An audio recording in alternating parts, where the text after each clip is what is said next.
Linear equation in two variables आपल्याला math part फर्स्टचा पहिला lesson आहे. मग आता पहिला आपण त्याचा मिनिंग बघू काय linear equation in two variables नेमकं काय थोडी रिवाइज करू आणि मग आपण पुढच्या कंटिन्यू टॉपिकला जाऊ. मग आता linear equation in two variables तुम्हाला मी सांगितलं टू व्हेरिएबल्स म्हणजे काय दोन कोणते तरी व्हेरिएबल्स असतात जे कॉन्स्टंट नंबर असतात. काय असतात? Constant number. मग व्हेरिएबल्स कोणते पण असतील कोणते असणार आहे एक्स असू शकतात वाय किंवा झेड किंवा ए किंवा बी पी क्यू असे काही पण व्हेरिएबल्स असतील जे नेहमी काय असतात कॉन्स्टंट असतात आणि त्याच्या व्हॅल्यू आपल्याला लिनियर इक्वेशनमध्ये सॉल्व करायचे असतात. आता हे झालं टू व्हेरिएबल्स. लिनियर इक्वेशन म्हणजे टू व्हेरिएबल्स असेल तर लिनियर इक्वेशनच्या 2 ते 3 महत्त्वाच्या कंडिशन असतात. तर काय कंडिशन असते कोणतं linear equation in two variables असतं तर त्याला एक जनरल फॉर्म आहे. काय एक जनरल फॉर्म आहे. मग लिनियर इक्वेशन इन टू व्हेरिएबल्सचा जनरल फॉर्म कोणता असतो? कोणता आहे बरं? ax plus by plus c is equal to 0. हा लिनियर इक्वेशनचा काय जनरल फॉर्म आहे ज्याच्यात टू व्हेरिएबल्स आहेत. मग याच्यात व्हेरिएबल्स कोणते कोणते राहणार आहे रे? इथं एक्स आणि वाय काय असणार आहे हे टू व्हेरिएबल्स आहेत. मग आपण याला असं म्हणू शकतो x and y are two variables. हे काय असणार आहेत? 2 व्हेरिएबल्स असणार आहेत आणि हे कसे असतात? कॉन्स्टंट असतात. हे कसे असतात? कॉन्स्टंट. ते जनरली चेंज होत नाही. आणि याच्यामध्ये अजून कोण राहिलं? ए बी सी आर कोण असतात रे? हे रियल नंबर्स. हे काय असतात? Real numbers. रियल नंबर्स म्हणजे काय रे? कोणते पण नंबर्स. रियल नंबर्स म्हणजे काय? काहीतरी नंबर्स आहे. फॉर एक्झाम्पल रियल नंबर म्हणजे काय? 1 2 3 4 डॅश ऑन अशा प्रकारे सर्व काय रियल नंबर आहे. किंवा आपण असं म्हणतो ना -1 -2 -3 हे सुद्धा सर्व काय रियल नंबर्स आहेत. और 1/2 1/3 हे सुद्धा काय असणार आहे? सर्व रियल नंबर्स असणार आहे. म्हणजे आपल्याला ए बी सीची व्हॅल्यू काही पण असेल 1 2 3 -1 -4 अंडर रूट वगैरे वगैरे काही पण असेल एखादा नंबर असेल त्याला आपण काय म्हणतो? Real number. म्हणजे ए बी सीची व्हॅल्यू रियल नंबर असणार आहे आणि एक्स आणि वाय काय असणार आहे? व्हेरिएबल असणार आहेत. आणि लिनियर इक्वेशनचे सर्वात महत्त्वाचे कंडिशन आहेत. काय कंडिशन आहे? तर एक्स आणि वाय हे दोघं पण पाहिजे ए बी सी पाहिजे बट याच्यामध्ये a and b are not equal to 0. A आणि बी कोण नसावे? 0 नसावे. याचा अर्थ हा होऊ शकतो काय म्हणत आहे सी 0 असला तर चालू पण शकतो आणि नसला तरी चालतो. असला तरी चालतो नसला तरी चालतो. सीचं काही मेन्शन केलं का लिनियर इक्वेशनमध्ये? नाही. फक्त मेन्शन कोण आहे? A and b. A and b are not 0 at a same time. हे ए आणि बी कधी सोबत 0 नसावेत असं सांगितलं आहे. का नसावेत? जर एला जर 0 घेतला ना आपण हा 0 घेतला हा काय होईल बरं? 0च होईल कारण की मल्टिप्लिकेशन काय होतं? 0. मग एक जर नसेल तर फक्त बी वाय प्लस सी याला आपण लिनियर इक्वेशन म्हणू शकतो का? नाही. जर वाय जर मी 0 घेतला तर फक्त a x plus c is equal to 0 हे लिनियर इक्वेशन असेल का? नाही. लिनियर इक्वेशन होण्यासाठी हे दोन्ही पण व्हेरिएबल्स आपल्याला सोबत लागतातच. त्याच्याशिवाय लिनियर इक्वेशन होऊ शकत नाही आहे. आणि सर्वात महत्त्वाची अजून काय कंडिशन आहे लिनियर इक्वेशनसाठी? सर्वात महत्त्वाची डिग्री किती पाहिजे रे? डिग्री किती पाहिजे? 1. डिग्री म्हणजे काय? आपण बघितलं ना डिग्रीचा अर्थ काय असतो? एक शेंगी गेंडा असेल तर काय असणार आहे ते? Linear equation. आणि बैल गाय वगैरे असेल तर ते लिनियर इक्वेशन असेल का? नाही. डिग्री किती पाहिजे? 1. मग तुम्हाला मी सांगितलं आहे जसं x² x⁻³ x⁻5. मग ह्या पहिले एकची डिग्री किती आहे रे? एचची डिग्री किती आहे? एचची डिग्री किती आहे? म्हणजे याचा अर्थ मला सांगा ह्या एचची डिग्री किती आहे रे? म्हणजे जेव्हा डिग्री दिलेली नसते त्यावेळेस किती असते ती? 1 असते. म्हणजे इथं मी डिग्री आता लिहिलेली नाही आहे याचा अर्थ ती किती असणार आहे? 1. म्हणजे याचा अर्थ हे काय असणार सर्व आपलं लिनियर इक्वेशन. तुम्हाला लिनियर इक्वेशनचा जनरल फॉर्म विचारतात तर लिनियर इक्वेशनचा जनरल फॉर्म काय असणार आहे? ax plus by plus c is equal to 0. X and y are variables. A b c are real numbers. A and b are not equal to 0. आणि fourth condition काय आहे? त्यांची degree किती पाहिजे? व्हेरिएबलची डिग्री 1 पाहिजे. ह्या सर्व जर कंडिशन मॅच होत असेल तर आपण त्याला काय म्हणतो? लिनियर इक्वेशन म्हणतो. बरोबर ना? काल असं आपण बघितलं होतं आणि काल आपण एक्झाम्पल पण घेतले होते. लिहिले ना सर्वांनी व्यवस्थित? बुक्समधले पण लिहिले आणि तुम्हाला मी एक्स्ट्रा पण सांगितले होते. एक फक्त तुम्हाला 1-2 डेमो देतो आता नवीन मुलं आहे काय म्हणून. √3x plus √5y plus 3 is equal to 0. Linear equation असेल का नसेल? येस. कंडिशन आहे का रे? एक्स वाय व्हेरिएबल आहे का? आहे. A b c real number आहे का? आहे. काही पण नंबर आहे. ए बी 0 नाही आहे ना? नाही आहे. ते पण आहे. डिग्री 1 आहे का? डिग्री 1 आहे. म्हणजे हा काय असणार आपला linear equation in two variables. 0x plus 5y plus 5 is equal to 0 linear equation असेल का? नो. का नसणार आहे linear equation? Because a is 0 आणि ए आपल्याला 0 पाहिजे का? नाही. म्हणजे लिनियर इक्वेशन असेल का? नाही. 1/2x² plus 1/5y plus 3 is equal to 0. काय लिनियर इक्वेशन असेल मग? कारण याची डिग्री किती आहे? 2 आहे. लक्षात आलं? मग आपल्याला हे कंडिशन मॅच होत असेल तरच आपण त्याला काय म्हणणार आहे? Linear equation in 2 variables. सर्वांना कळालंय ना हे?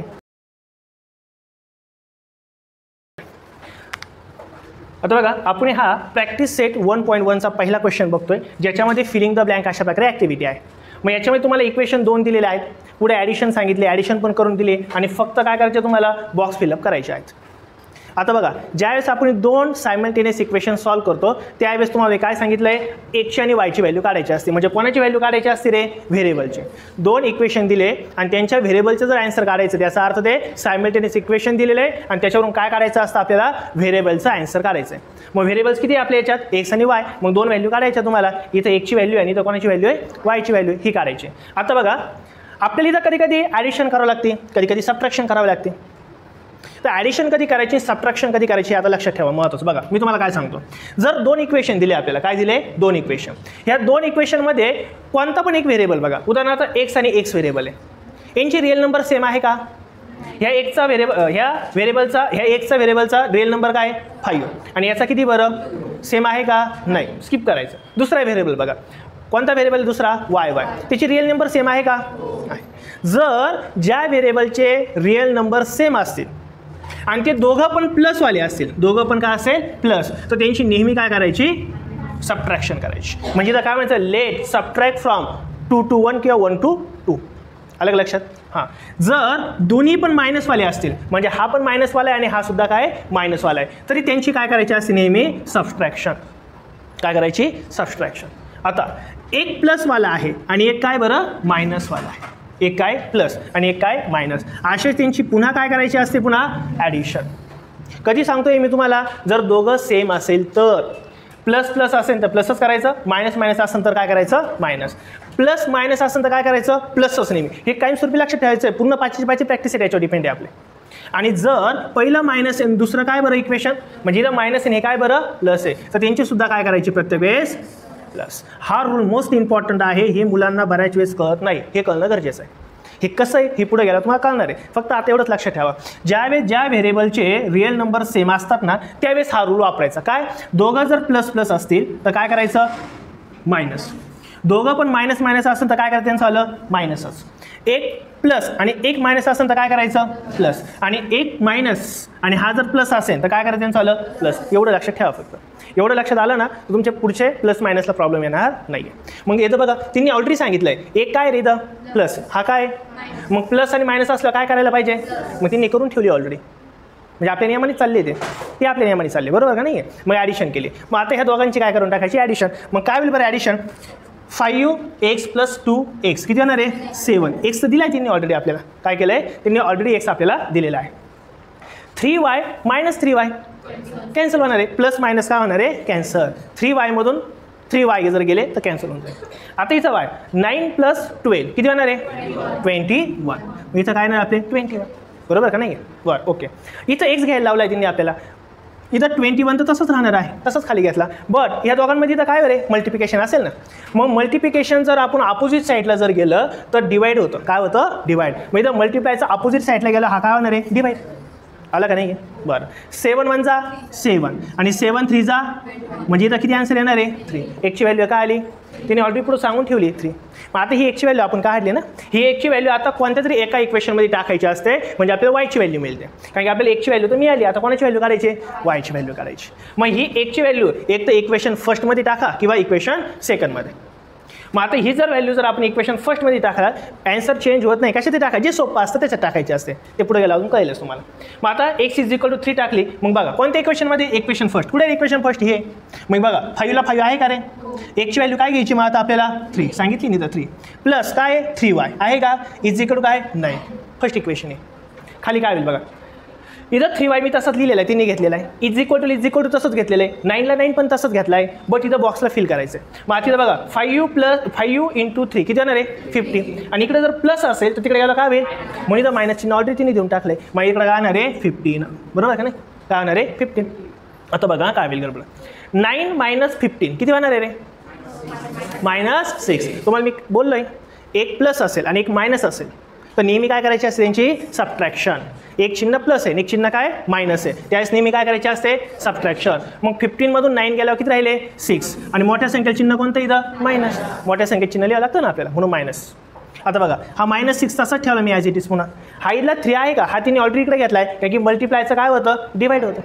मग आता बघा 3 1 जा 3 आणि 3 2 जा किती होणार आहे 6. मग इथं किती येणार आहे 2 बट हे मायनस साईन तसंच राहील ना म्हणजे वायची व्हॅल्यू किती आली -2. मग आता एकची व्हॅल्यू किती आली होती आपली 3 आली होती आणि वायची व्हॅल्यू किती आली आहे -2. मग आपलं त्याचं सोल्युशन असेल 2 and -3. सिम्पल आहे का नाही आहे एकदम. हे फक्त फिलिंग द ब्लँक आहे. ही ॲक्टिव्हिटी पटकन लिहून घ्या. क्वेश्चन नंबर सेकंडचा पहिला क्वेश्चन आहे ज्याचा काय क्वेश्चन दिला आहे 3a + 5b = 26 आणि दुसरा काय इक्वेशन दिलं आपल्याला a + 5b = 22. सर्वात पहिलं काय करायचं असतं कोणत्या व्हेरिएबलचा रिअल नंबर सेम आहे तो शोधायचा. ओके किंवा याचा आपण आन्सर काय पहिल्याला a म्हणून घ्या आणि दुसऱ्या इक्वेशनला सेकंड म्हणून घ्या. मग 3a + 5b = 26. This is equation number first. And a + 5b = 22. This is equation number second. मग हे दोन इक्वेशन आपल्याला दिलेले आहेत. कोणत्या व्हेरिएबलचा रिअल नंबर सेम आहे 5चा 5 म्हणजे 5b रिअल नंबर सेम आहे कोणाचा बी व्हेरिएबलचा बरोबर ना. म्हणजे आपल्याला जे काही कॅल्क्युलेशन बघा ज्यावेळेस आपल्याला सायमल्टेनियस इक्वेशन सॉल्व्ह करायचं असतं त्यावेळेस आपल्याला व्हेरिएबलचे आन्सर काढायचं आहे. म्हणजे इथं व्हेरिएबल ए आणि कोणता आहे बरं बी आहे म्हणजे आपल्याला आन्सर कोणाचं काढायचं आहे एचा आणि बीचं काढायचं आहे. मग अशा वेळेस एला एक तर 0 करायचा असतो किंवा बीला पहिल्यांदा 0 करायचा. म्हणजे एला जर 0 केलं तर बीचं व्हॅल्यू मिळते आणि बीला 0 केलं तर एची व्हॅल्यू मिळते. आणि एकदा एकाची व्हॅल्यू मिळाली का ती काय करायची सबस्टिट्यूट करायची किंवा काय करायची रिप्लेस करायची काय प्लेस करायची. इथं आपण लिहिलं होतं ना पहिलं प्लेस आणि मग आपल्याला दुसरी पण व्हॅल्यू आपोआप मिळून जाते. आता हे एक्झाम्पल कसे सॉल्व होतात एकदा सरांनी लक्ष द्या. मग आता इथं बी व्हेरिएबलवाले कोण आहे बरं 5b आहेत. मग दोघं पण प्लस असल्यावर तर आपल्याला उडवायचं आता काढून टाकायचं आहे. मग दोघं प्लस असल्यावर काय करायचं दोघं प्लस असल्यावर काय करायचं मायनस. आलं लक्षात. मग काय करायचं आपल्याला let subtract equation second from 1. Equation second आपल्याला इक्वेशन सेकंड जे आहे ते फर्स्ट इक्वेशनमधून काय करायचं आहे सबस्ट्रॅक्ट. तुम्ही म्हणता सर असं तुम्ही का डायरेक्ट म्हटले बरोबर ना असा प्रश्न पडेल ना तुम्हाला. मला सांगा सबट्रॅक्शन करताना नेहमी मोठ्या संख्येतून लहान संख्या काय होती मायनस. मोठ्या संख्येतून लहान संख्या मायनस होती. मग इथं कोणता मोठा नंबर आहे 26 का 22. मग 26 मधून 21 मायनस करायचं आहे ना म्हणजे 22 कोणातून मायनस करायचं आहे 26 मधून. मग ही सेकंड इक्वेशन आहे मग हे सेकंड इक्वेशन फर्स्ट इक्वेशनमधून सबट्रॅक्ट करायचं आहे. Second equation from first equation. लक्षात आलं का नक्की का आलं का. नेहमी मोठ्या संख्येतून लहान संख्या मायनस होती ना मग इथं मोठी संख्या ही आहे आणि लहान संख्या ही आहे. मग लहान संख्या कोणातून सबट्रॅक्ट करायची आपल्याला फर्स्टमधून म्हणून आपण लिहिलं लेट सबट्रॅक्ट इक्वेशन काय 2 फ्रॉम 1. मिनिंग का आला का हे का आलं पाहिजे आपल्याला. कधी कधी काय होतं सबट्रॅक्ट इक्वेशन 1 फ्रॉम 2 असं पण होतं पण ते कधी होईल जर सेकंड नंबर मोठा असेल तर. काही फरक पडत नाही कोणातून काही पण मायनस करा काही फरक पडत नाही ॲन्सर तेच येतं. पण आपल्याला एक पद्धत असते किंवा आपल्या डोक्यात असतं का काही दुसरी पद्धत नाही घेता तसंच एक्झाम्पल सॉल्व केलं आपल्याला थोडं पॉझिटिव्ह माइंडसेट तयार होतं म्हणजे चुकत नाही आपलं. मग मोठ्या संख्येतून लहान संख्या आपल्याला काय सबट्रॅक्ट. मग आता बघा कोणत्या बरं काय सबट्रॅक्ट करायचं सेकंड इक्वेशन कोणामधून फर्स्टमधून. मग परत लिहा फर्स्ट इक्वेशन कोणत्या बरं आपलं 3a + 5b = 26. यातून कोण सबट्रॅक्ट करायचं आहे a + 5b = 22. यांची काय करायची आहे सबट्रॅक्शन. आता लक्ष द्या बरं का पाठीमागं इथं सर्वात महत्त्वाचं लक्ष द्या. ज्यावेळेस आपल्याला सबट्रॅक्शन करायचे असते का काय करायचे असते सबट्रॅक्शन करायचे असते त्यावेळेस जे सेकंड इक्वेशन असतं का त्याचे साईन चेंज करायचे असतात. काय करायचे असतं साईन चेंज. मग मला सांगा इथं नाही आहे म्हणजे कोणतं साईन आहे रे प्लस. मग या प्लसचं काय करायचं मायनस. इथं काय साईन मग याचं काय करायचं इथं काय साईन आहे नसतं म्हणजे प्लस असतं. मग इथं सुद्धा काय करायचं इथं जर मायनस असतं तिथं काय केलं असतं मी कारण की सबट्रॅक्शन करताना सेकंड इक्वेशनचे साईन नेहमी चेंज करावे लागतात. चेंजचा अर्थ प्लस असेल तर मायनस करायचे आणि मायनस असेल तर प्लस करायचं. वॉट इट नक्की कळाले सर्वांना. आता काय करायचं हे विसरून द्यायची याची काय आपल्याला गरज नाही राहिली आता. मग आता पुढं काय बघा हे विसरून द्यायचं आता काही गरज नाहीची. आता डायरेक्ट 3a मधून नसतो म्हणजे 1 असतो ना नसतो म्हणजे किती असतो मग 3a मधून 1a गेला तर किती राहणार आहे 2a. नक्की का मग लिहू का मी डायरेक्ट 2a. मागं कळालं सर्वांना. नेक्स्ट 5b - 5b 5b मधून 5b गेला 5मधून 5 गेला 0, 5b मधून 5b गेला ना रे, 5b मायनस 5b काय होणार आहे 0 होईल ना. दोघं सारखे असल्यावरती मध्ये जर मायनस आलं तर 0 होईल ना, ते अलग लक्षात. मग हे काय नाही तसे पण 0, मी 0 लिहायची तशी गरज नाही, लिहिला तरी चालेल, नाही लिहिला तरी सुद्धा चालेल, 0 होईल. आता पुढं काय 26 मायनस 22 किती होणार आहे 4. 26 मधून 22 गेला किती राहणार आहे 4, किंवा 6 मधून 6 मायनस 2 म्हणजे काय होणार 4, आणि 2 मायनस 2 0, म्हणजे इक्वल इकडे काय आला आपला 4. देअरफॉर 0 काय लिहायची गरज नाही आहे, म्हणजेच काय बरं 2a इज इक्वल टू 4. 0 लिहायची गरज आहे का आपल्याला तशी पण नाही. मग आता आपल्याला व्हॅल्यू कोणाची काढायची एची ना. हा 2 इथं काय बरं मल्टिप्लाय, हा मल्टिप्लायचा अपोजिट साईडला गेला काय होईल डिवाइड होऊन जाईल, म्हणजेच काय होईल रे therefore a is equal to 4/2 होणार आहे, बरोबर का नाही आहे. 2 1 जा आणि 2 2 जा 4 होणार आहे, म्हणजे therefore a is equal to किती येणार आहे 2. एची व्हॅल्यू किती आली, अर्ध इक्वेशन आपलं किंवा अर्ध एक्झाम्पल सॉल्व्ह झालं. आता कोणाची व्हॅल्यू काढायची आपल्याला बीची व्हॅल्यू काढायची. कोणाची काढायची आता आपल्या व्हॅल्यू बीची. मग आता हे काय करायचं आपल्याला, ही जी एची आलेली व्हॅल्यू आहे का, ही एक इक्वेशन 1 मध्ये का इक्वेशन 2 मध्ये सबस्टिट्यूट करायची. मला सांगा फर्स्टमध्ये करू का सेकंडमध्ये करू मग मी एची व्हॅल्यू, का बरं रे. Very good. जे इक्वेशन आपल्याला छोटं वाटतं, जे सोपं वाटतं त्याच्यात व्हॅल्यू टाकायची, कारण की ते कॅल्क्युलेशन काय होतं सिंपल होतं. कशातही टाकलं तर ॲन्सर चेंज होणार, ॲन्सर तीच येणार आहे. पण आपण कॅल्क्युलेशन कमी करायचं, लोड ताप घ्यायचा डोक्याला नाही, लोड नाही घ्यायचा, कमीत कमी एक्झाम्पल झालं पाहिजे. मग ह्या दोघांमध्ये आपल्याला ही बरं वाटतं थोडंसं सॉल्व करायला ना. मग आपण काय करू, ही एची व्हॅल्यू याच्यात पुट करू. मग आपण म्हणू काय म्हणू प्लेस किंवा सबस्टिट्यूट किंवा पुट, काही पण शब्द वापरले जातात. Place value a is equal to 2 in equation, कशा टाकू रे in equation second, in equation second, अलग लक्षात. मग सेकंड इक्वेशन पुन्हा एकदा लिहायचं. काय सेकंड इक्वेशन आपलं a plus 5b is equal to 22. मग आता एची व्हॅल्यू किती घ्यायची आपल्याला 2 घ्यायची. मग एची व्हॅल्यू जर आपण इथं 2 घेतली तर प्लस किती होणार आहे 5b इज इक्वल टू 22. हा 2 इकडं प्लस आहे ना, अपोजिट साईडला गेला काय होईल, कारण की आपलं टार्गेट काय फक्त बीच ठेवायचं एका बाजूला, बाकी सगळे तिकडे टाकून द्यायची, उचलायचे आणि तिकडे फेकायचे नाही दिसते, ते काय पद्धत असते ना मॅचची. मग इथं प्लस तिकडे गेला काय होणार आहे मायनस. मग आपण म्हणू शकतो देअरफॉर इकडं फक्त कोण राहिलं मग 5b is equal to 22 minus 2. 22 minus किती होणार आहे 2. मग 22 मायनस 2 म्हणजे किती होणार आहे रे 20. किती होणार आहे 20 होईल ना. आणि इकडं कोण राहिलं आपल्याकडं 5b. आपल्या व्हॅल्यू फक्त कोणाची काढायची बीची काढायची. मग हा 5 नको आहे ना आपल्याला, मग इथं काय मल्टिप्लिकेशन दोघांचं, मग तिकडे गेलं काय होणार आहे डिवाइड होणार आहे. म्हणजेच b is equal to 20 upon काय 5. 5 1 जा 5 4 जा 20, म्हणजे b इज इक्वल टू किती आलं तुमचं आलं 4 आलं. आणि आपल्याला काय विचारतं मग a बीचीच व्हॅल्यू विचारली होती ना, कारण की ते आपले व्हेरिएबल आहेत. म्हणून देअरफॉर सोल्युशन सोल्युशन काय आपले a and b variable, a and b variable आहे ना. मग एची व्हॅल्यू किती आली आपली 2 आणि बीची किती आली 4. This is our equation. ते आपण काय केलं सॉल्व केलं. लक्षात येईल का नक्की एकदा व्यवस्थित लिहून द्या. म्हणून तुम्ही आपल्या सेकंड एक्झाम्पल आहे. काय एक्झाम्पलचे 2 आपल्याला इक्वेशन दिले आणि ते सुद्धा आपल्याला सॉल्व करायचे. सॉल्व करायचं म्हणजे काय करायचे, कोणाची व्हॅल्यू काढायची आता व्हेरिएबल, आणि काय इथं व्हेरिएबल एक्स आणि वाय, म्हणजे एक्स आणि वायची व्हॅल्यू काढायची इथं. मग काय इक्वेशन आहे बरं सेकंडवाले x plus 7y is equal to 10 आणि सेकंडवाला काय 3x minus 2y is equal to 7. याच्यावरून आपल्याला काय करायचं आता एक्सची आणि वायची व्हॅल्यू काढायची. सेकंड एक्झाम्पल आहे. मग आता काय होईल बघा इथं. पहिले इक्वेशन काय बरं x plus 7y is equal to 10, याला इक्वेशन नंबर काय म्हणू आपण फर्स्ट. सेकंडवाला काय बरं 3x minus 2y is equal to 7, याला इक्वेशन नंबर काय म्हणणार आपण सेकंड, बरोबर. मला सांगा x व्हेरिएबल सेम आहे का y सेम आहे. कुठे x आहे इथं फक्त x, इथं 3x आहे, सेम आहे का नाही. इथं 7y इथं 2y सेम आहे का. मग आता सेमने आता घोळ झाला मोठा. आता काय करायचं सेम करून घ्यायचे. काय करून घ्यायचे सेम. मग आता सेम करण्यासाठी काय करा मल्टिप्लिकेशन. सेम करण्यासाठी काय करायचं असतं नेहमीच मल्टिप्लिकेशन. बरं याला कशाने मल्टिप्लाय करून हे दोघं सेम होणार नाही आहे, हे पक्के दुश्मन आहे. हे काही सेम होणार आहे का नाही, यांचं थोडंफार आपण जुगाड लावू काहीतरी. इथं काय बरं 3x आहे. मग याला जर आपण सर्व इक्वेशनला जर इथं 3 ने मल्टिप्लाय केलं तर 3x होईल ना. मग इथं 3x आणि इथं पण काय होईल 3x. आपलं टार्गेट काय आहे कोणता तरी एक व्हेरिएबल सेम झाला पाहिजे. एक तो x वाला होऊ नाही तर y वाला कोणी पण होऊ, पण एक कोणतरी काय झाला पाहिजे सेम. का कारण की त्याला आपल्याला जो सेम होतो तोच जातो, जो सेम होतो त्याला आपण काढून टाकत असतो. म्हणजे एक व्हेरिएबल काय करायचा असतो सेम. मग आता इथं तर सेम होणं शक्य नाही, इथं होऊ शकतं कशाने मल्टिप्लाय करून 3 ने. मग आता काय बघा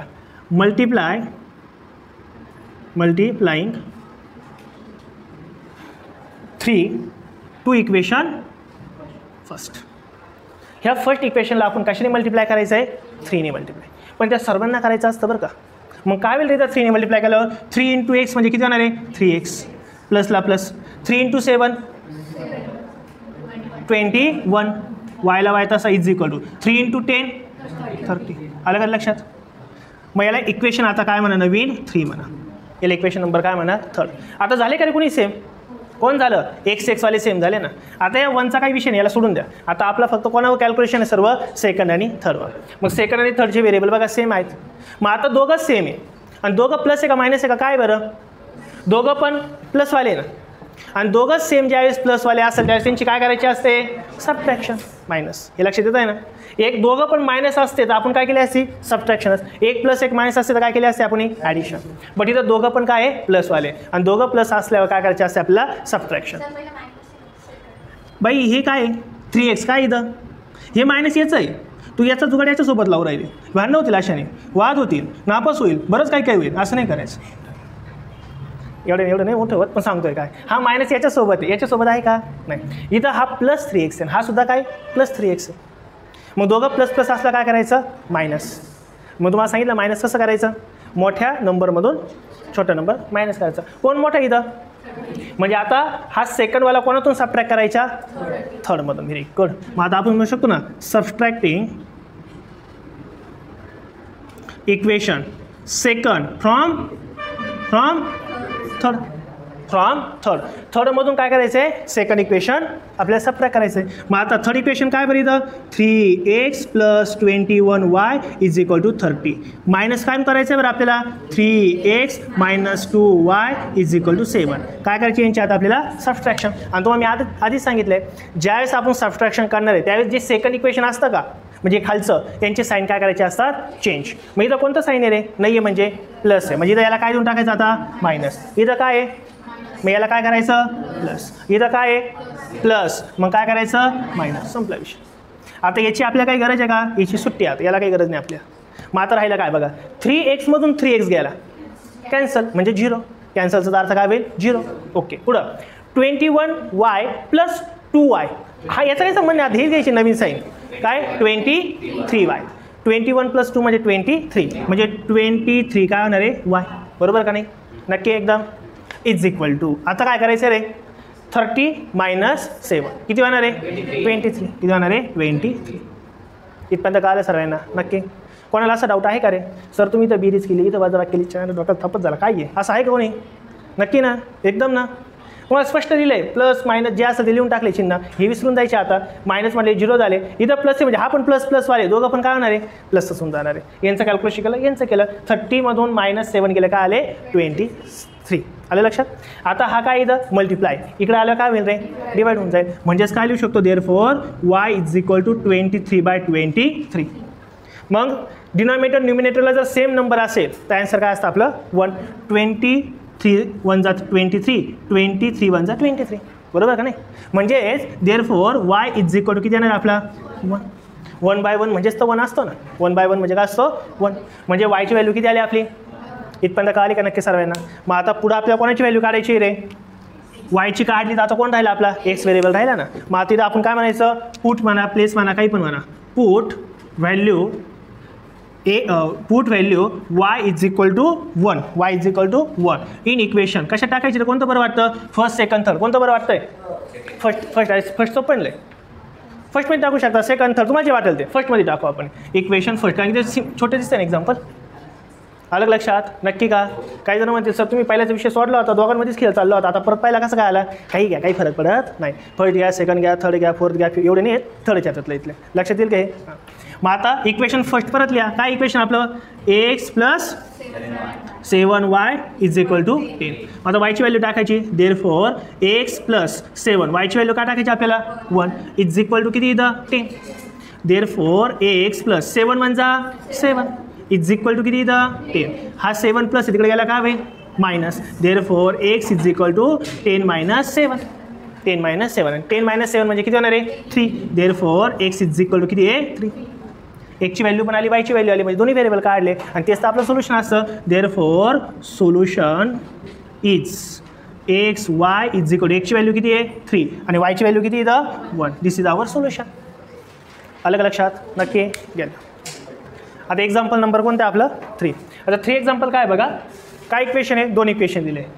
2x - 3y is equal to 9 आणि सेकंड इक्वेशन काय 2x + y is equal to काय 13. हे इक्वेशन आपल्याला सॉल्व करायचे आणि x आणि y ची व्हॅल्यू आपल्याला फाइंड करायची. मग आता काय करणार आहे, मग आपण इक्वेशन 2 कोणते ते लिहून घ्या. ठीक आहे, लक्ष द्या. 2x - 3y is equal to 9. याला इक्वेशन नंबर काय म्हणू आपण फर्स्ट. आणि सेकंडवाला काय 2x + y is equal to 13. याला इक्वेशन नंबर काय म्हणू आपण सेकंड. बरं, कोणत्या व्हेरिएबलचा रिअल नंबर सेम आहे का. कोणत्या रिअल एक्सचा आहे ना. एक्स ह्या व्हेरिएबलचा रिअल नंबर कसा आहे सेम आहे. किती आहे 2 आहे. मग एकदा जर व्हेरिएबलचे रिअल नंबर सेम आलं तर आपल्याला वेगळं काही उठाटाट्या करायची आहे का नाही. मग दोघं जर सेम आहे ना आणि दोघांचं साईन काय आहे बरं, दोघांचं साईन काय हे काय इथं प्लस आहे. मागं नका भाऊ, पुढं बघायचं असतं साईन. मग याचं साईन काय आहे प्लस, याचं पण साईन काय आहे. मग दोघं प्लस प्लस असलं काय करायचे असते आपल्याला मायनस. अलग लक्षात. मग आता आपण काय म्हणू बघा, काय म्हणू लेट्स सबस्ट्रॅक्टिंग किंवा subtract equation first from second. का तर फर्स्ट लहान आहे ना आणि सेकंड काय आहे मोठा आहे. म्हणून आपण काय केलं, छोटं इक्वेशन लहान इक्वेशन मोठ्या इक्वेशनमधून काय करायचं सबस्ट्रॅक्ट करायचं आहे. बरोबर ना. मग आता बघा इक्वेशन फर्स्ट फ्रॉम सेकंड. मग सेकंड इक्वेशन काय आहे आपलं 2x + y is equal to काय 13. मायनस कोण करायचं आहे 2x - 3y is equal to 9. मग आता यांची काय करायची रे आपल्याला सबस्ट्रॅक्शन करायची आहे. आणि तुम्हाला मी आत्ता सांगितलं काय सांगितलं आहे, सबस्ट्रॅक्शन करताना सेकंड इक्वेशनचे साईन काय करावं लागतात चेंज लक्षात ठेवा. प्लस मायनस नका लक्षात ठेवू. चेंजचा अर्थ काय प्लस असेल तर आणि मायनस असेल तर याला चेंज म्हणतात. मग तिथं कोणतं साईन आहे रे, मग इथं काय होईल, इथं कोणतं साईन आहे काय होईल, इथं कोणतं साईन आहे मग कोणतं होणार आहे मायनस. याचा विषय संपला, याची काय गरज नाही आपल्याला. अलग लक्षात. पुन्हा मग काय होईल बघा 2x मधून 2x गेला किती राहिले 0. सारखे सारखे असल्यावर कॅन्सल होतील ना, म्हणजे हे दोघं काय झाले कॅन्सल झाले. आता प्लस y आणि इथं काय बरं प्लसच आहे म्हणजे इथं नसतो म्हणजे 1 असतो ना. मग 1y + 3y किती झाले 4y. बरोबर ना. किती होणार आहे 4y. लक्षात आलं की 4y नसतो म्हणजे इथं 1 असतो बरं का. 1 + 3 म्हणजे काय 4 y ला y तसंच लक्षात येईल इथपर्यंत. इज इक्वल टू आता काय रे 30 - 9. मग 30तून 9 गेलं किती येणार आहे 4. बरोबर का नाही काय नाही 4. म्हणजे आपली इक्वेशन काय तयार झाली आता 4y इज इक्वल टू 4. आपल्या व्हॅल्यू कोणाची काढायची y ची आणि देअर 4. मग आता हा मल्टिप्लाय अपोजिट साईडला गेला काय होईल डिवाइड. म्हणजे y इज इक्वल टू 4/4 होणार आहे. 4 1 जा 4 4 1 जा 4 म्हणजेच y ची व्हॅल्यू किती आली 1. y ची व्हॅल्यू किती आली 1. ओके. विचारू काय एखादा प्रश्न बोलला तर आता याद राख कोणीच बोलणार नाही. घरी जायचं का चौघांपैकी कोणाला नक्की डिस्टर्ब नाही अजिबात नाही आले तरी चालतील पण डिस्टर्ब अजिबात नाही बाकीच्यांना. इथं वायची व्हॅल्यू किती आली आता 1 आले. मग वायची व्हॅल्यू 1 आली. आता ही कोणत्या तरी एका इक्वेशनमध्ये आपल्याला सबस्टिट्यूट करायचे.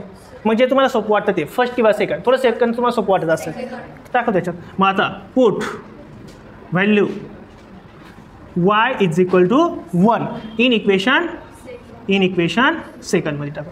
फर्स्टमध्ये टाका सेकंडमध्ये टाका काही प्रॉब्लेम नाही आहे. मग आता सेकंड इक्वेशन काय बरं आपलं पुन्हा एकदा लिहा 2x + y is equal to काय 13 आहे. मग y ची व्हॅल्यू किती टाकायची आपल्याला 1 टाकायची आहे. मग 2x असा ठेवला y ची व्हॅल्यू किती घेतली 1 इज इक्वल इकडे किती बरं 13 आहे. देअरफॉर 2x हा +1 आहे तिकडे गेला काय होणार आहे -1 म्हणजेच इज इक्वल टू 13 मायनस किती होणार आहे 1 होईल ना. मग 13 मधून 1 गेला किती राहणार आहे 12 म्हणजे 2x इज इक्वल टू किती आला 12. आपल्या व्हॅल्यू कोणाची काढायची आहे 1 ची. हा 2 इथं मल्टिप्लाय इकडे आल्या काय होणार आहे डिवाइड होऊन जाणार आहे आणि therefore x is equal to 12 किती होणार आहे 2. 2 1 जा 2 आणि 2 6 जा किती होणार आहे 12 आणि देअरफॉर 6 आपण 1 आला ना 1 लिहायची गरज असते का नाही. म्हणजे therefore x is equal to किती होणार आहे 6 आणि x इज इक्वल टू 6 आलं y इज इक्वल टू किती आलं 1 आलं म्हणजेच आपला आन्सर काय राहील solution. Therefore solution is x y is equal to एक्सची व्हॅल्यू किती आहे 6 आणि y ची व्हॅल्यू किती आहे 1. This is our solution.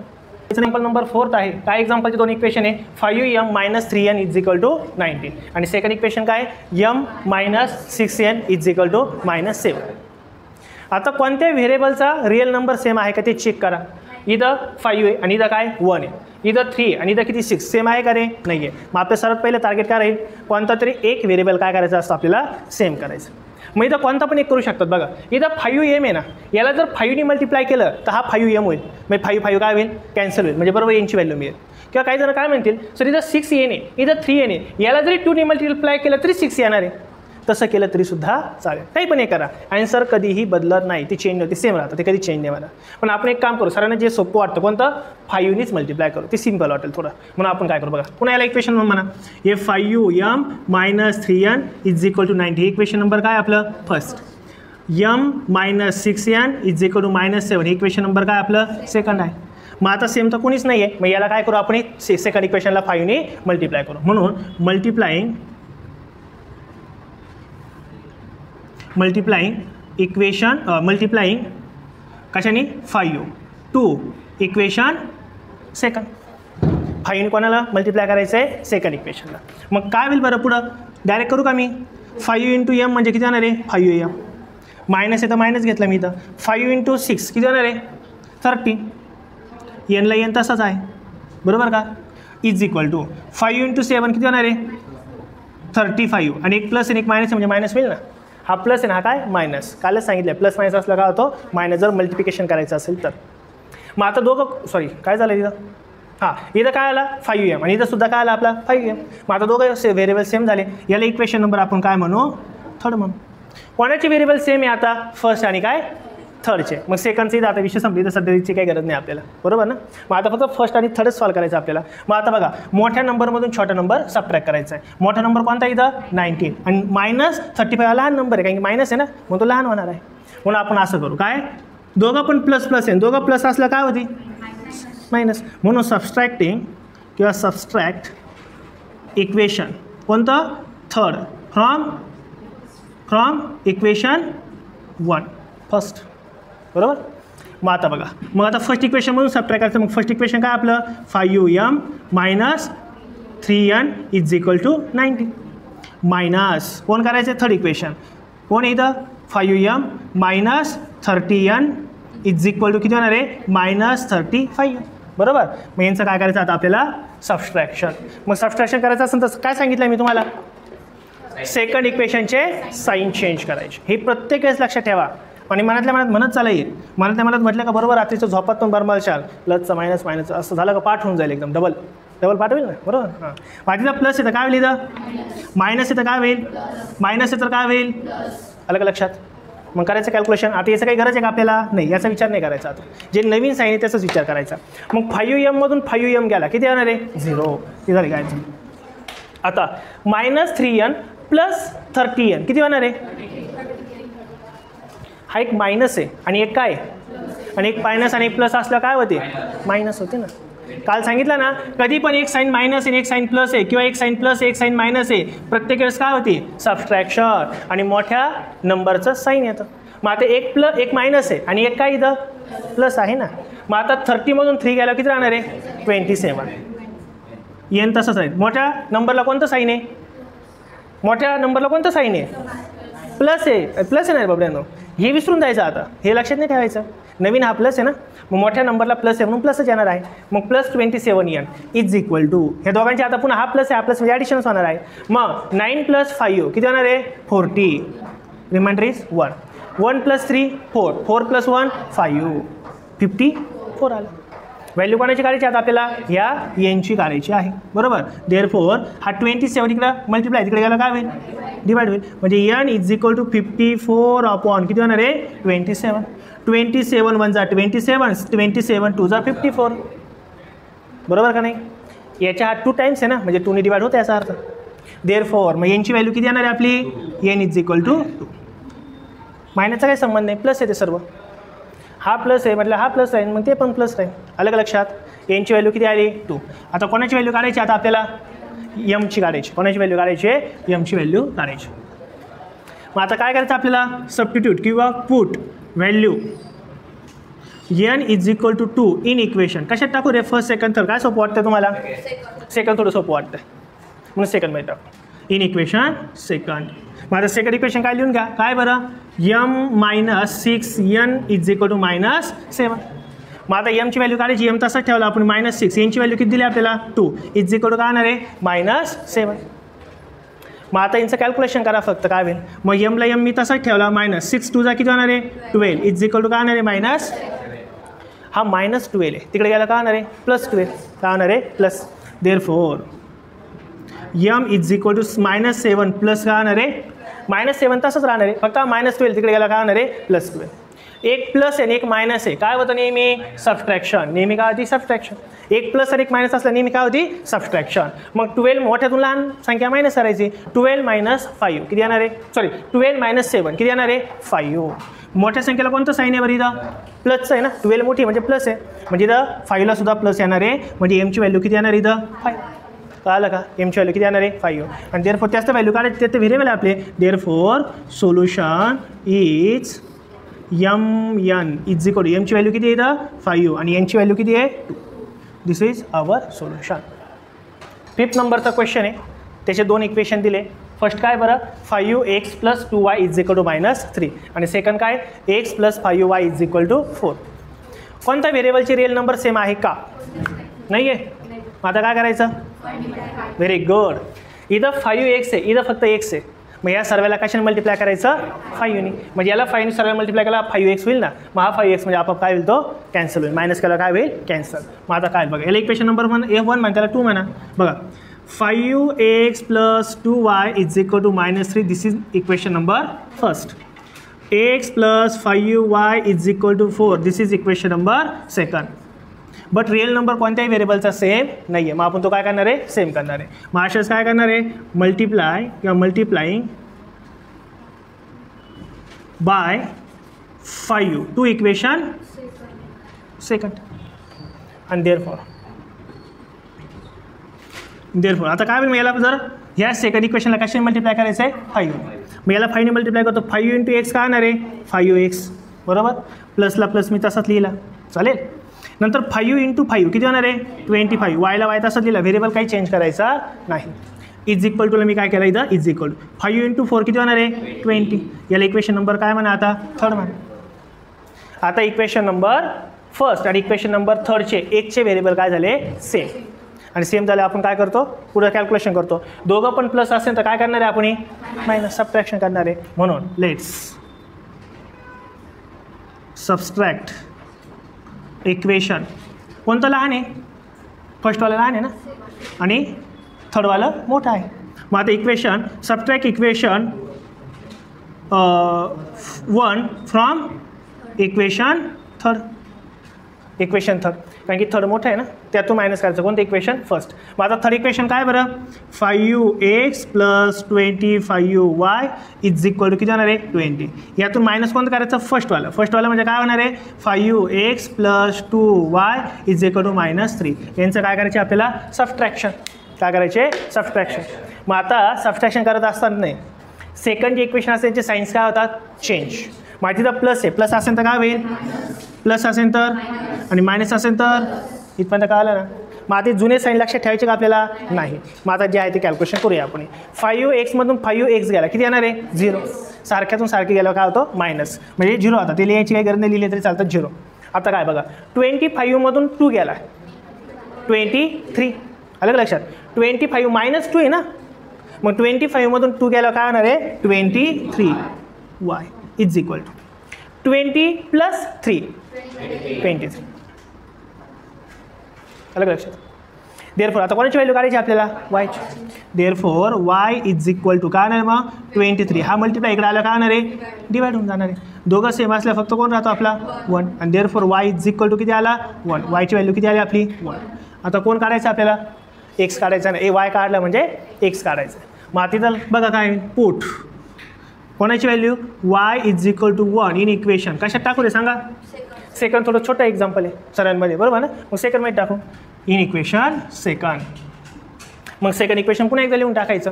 मग सेकंड इक्वेशन काय बरं x + 5y is equal to काय 4. मग याच्यात कोणाची व्हॅल्यू टाकायची आपल्याला वायची व्हॅल्यू टाकायची. मग देअरफॉर एक्सला एक्स तसंच राहणार आहे प्लस 5 × वायची व्हॅल्यू किती आहे 1 आहे इज इक्वल टू किती होणार इथं 4 होणार आहे. देअरफॉर एक्स प्लस 5 × 1 किती होणार आहे प्लस किती इज इक्वल टू किती होणार इथं हा प्लस 5 आहे तिकडे याला काय होणार आहे minus. Therefore x is equal to 4 - 5 आणि 4 - 5 म्हणजेच काय रे -1 कारण की 1 + 1 मायनस असलं काय होते सबट्रॅक्शन होते ना. 5 4 गेला किती येणार आहे 1 आणि मोठ्या नंबरला कोणतं साईन आहे मायनस म्हणून आपलं आन्सर किती आलं -1. मग y ची व्हॅल्यू किती आली -1 आणि देअरफॉर सोल्युशन इज कोणाचं XY. मग x ची व्हॅल्यू पहिली दिसली काय आहे -1 आणि y ची किती आहे 1. This is our solution. नक्की कळेल एकदम मुलांना सरांना व्यवस्थित लिहून घ्या.